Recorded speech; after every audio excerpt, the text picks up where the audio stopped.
Saquon, how big of a message does it send to the offense when your coordinator gets fired? Obviously with JG getting fired, as an offensive player, you feel like you take some responsibility. Obviously, we know that he's the one that got fired, but we still got 7 games left, and we got to take responsibility about knowing that it wasn't just only him. As a whole, we didn't do enough as an offense, and we got to continue to get better and continue to work on that. Do you think the offense will look a whole lot different with a different play caller in there? Like, do you anticipate it looking different when you see you guys on Sunday? When you week 12 or week 13 in NFL, there ain't really much more you can obviously you can have new wrinkles here and there, but there's not really that much. The terminology is not going to change. I think Coach Judge came on and said collectively as a group they're going to come and make decisions and put together a game plan, and that's the thing where we gotta get better at, executing the game plan, and you can say what you want about coaches, but at the end of the day, like I said after the game against the Bucks, as players we got to take some responsibility about it too, and go out there and make plays. It's great. Saquon, what do you see on the other side with the Eagles defense? What do you expect this week? It's always a tough game going against the Eagles. They're a great team, heck of players over there, especially Fletcher. I always say Fletcher's one of my favorite people to go against. He's one of the best players in the league every single year in and year out. So they're playing at a high level right now, just as a whole. Slay's making a lot of plays over there. He's a heck of a playmaker. So it should be a really good game. It's always a good game when we get to go against each other, and we just got to do what we do, and hopefully come out with a win. How are you feeling physically? How are you feeling physically? The ankle is something that is, anytime you hurt your ankle, it's something that's going to nag throughout the season. But that's something you just got to stay on. You got to keep up, and it gets better week by week. So you got to keep trusting it, keep trusting my body, keep putting the hard work that I'm putting in, and just keep going with it. How much did you do today? How much did you do today? I guess, did the practice report come out yet? I guess we'll find out when the practice report come out. So why didn't you do anything? Why didn't you do anything? Did the practice report come out, say I didn't do anything? You tell me, did you do anything? I guess we'll see what the practice report come out and say. It makes us think that you're not really feeling okay then.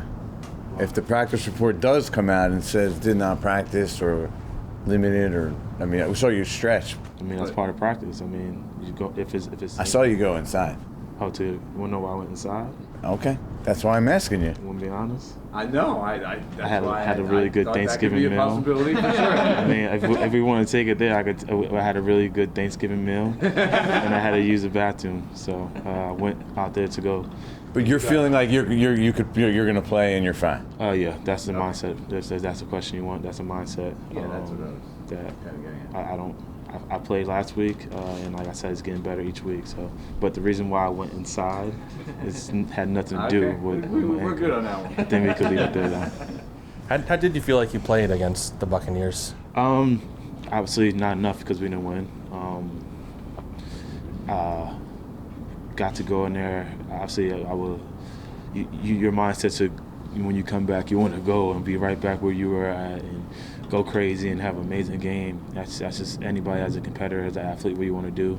But at the end of the day, you got to work back into it. You got to feel it, get my feet back underneath me, get my eyes, get my vision back. I felt explosive still, even though I really get a chance to show it. But like just within my cut to a little bit, felt pretty good. But just got to keep trusting it, keep getting better, and keep working. Saquon, the Eagles ran the ball 50 times last week. Would you like to see you guys run the ball more, or is it with the offensive line banged up so much you can't? I like to see us win. That's plain and simple. I feel like a lot of people get caught up in how you win. The only thing that matters is winning. Whether it's 50, you carry the ball 50 times, or whether you throw the ball 50 times. So for me, it doesn't really matter how we get the job done. I just want to get the job done. That's it. Saquon, I don't even know if you're able to explain this, but What does it feel like when there is that disconnect between your feet and your brain and your eyes? It sucks.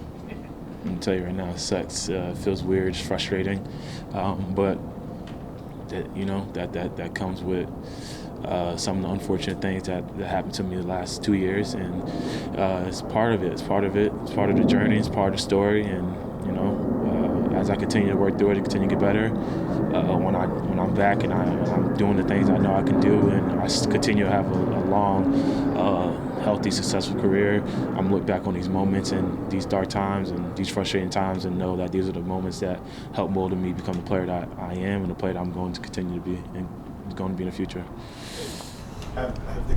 Have the coaches asked you guys as players about what you want to see in the offense this week? Like, have they solicited any feedback from you guys on how this can evolve? Yeah, I mean, it's, they kind of tell us that as we're going through the week, we got to start figuring out knowing what we like to, because we're going to be the ones on the field. We're going to be the ones running the plays. So if you got your 5 top runs, let me know your 5 top runs, DJ. If you like these 5 plays that and you believe are going to work, let me know the plays that you believe that's going to work. And just be open, be honest, the plays that we like, the plays that we don't like. So when we're out there, at the end of the day, we're the ones that got to be out there running the plays and make the plays happen. Joe talked about speaking with the team captains, a bunch of them before, the whole making a final decision, I guess, with Jason. I'm assuming you were part of that. If so, what was that like? And what do you, as a team leader, say to a coach when you're in that kind of situation? Obviously, it sucked because you develop a relationship with Coach Guerra and an awesome coordinator, and aside from football, he's a good dude. I learned a lot from him with football, without football, just the way he carried himself, his mannerism. There's a lot that I'm going to take from it. So when you see anybody let go, whether it's OC, whether it's one of your teammates, whether it's your teammates get traded, whether your teammates get released or he doesn't sign back, it always sucks. But that's kind of just a part of the nature, the part of the business. And that's really it. One of the themes that Joe has talked about a lot this week is focusing on players and not plays. I'm assuming you're in that players group. What does that excite you? Does that excite you and the other playmakers that we've been sort of chronicling all this year? I guess you can say it excites me, but I really don't read too much into it.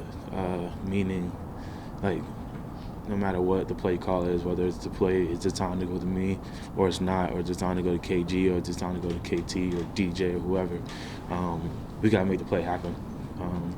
It don't always got to be some fancy play or some play that's directly designed to get me in space or to get our wide receiver one-on-one. Sometimes it got to be a dirty 3-yard run, and you got to make that 3-yard run and get down there and make it what it is. Or if you get one-on-one with a safety, make that play.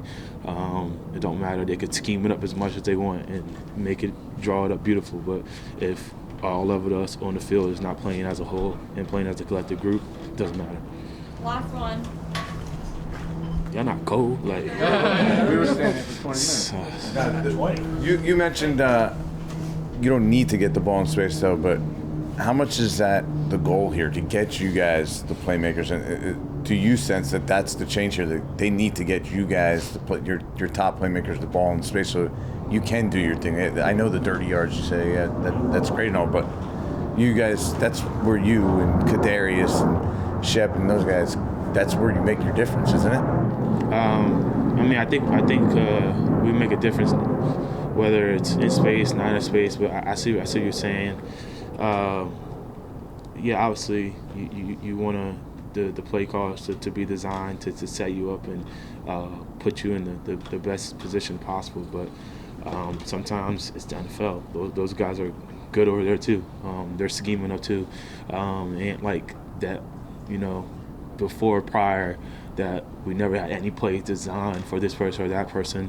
Sometimes just the way the game plays out, you get behind the sticks. Certain situation on the football field, whether you're in the red zone or you're not, you got packages that may not be able to come up just because how the way the games are going. So for me, it's just And what I'm kind of telling the guys too is like obviously it sucks that JG and he got fired and he was let go. But like I said after the game, it's easy to point the finger. Sometimes you got to point the thumb, and we got to realize that we're just accountable as that too. The reason why that decision was made is because we're not scoring points. The reason why that decision was made is because we're not making plays. And at the end of the day, that's on us too. So we got to go out there, make the plays, or the plays called, make it happen, find a way to win the game.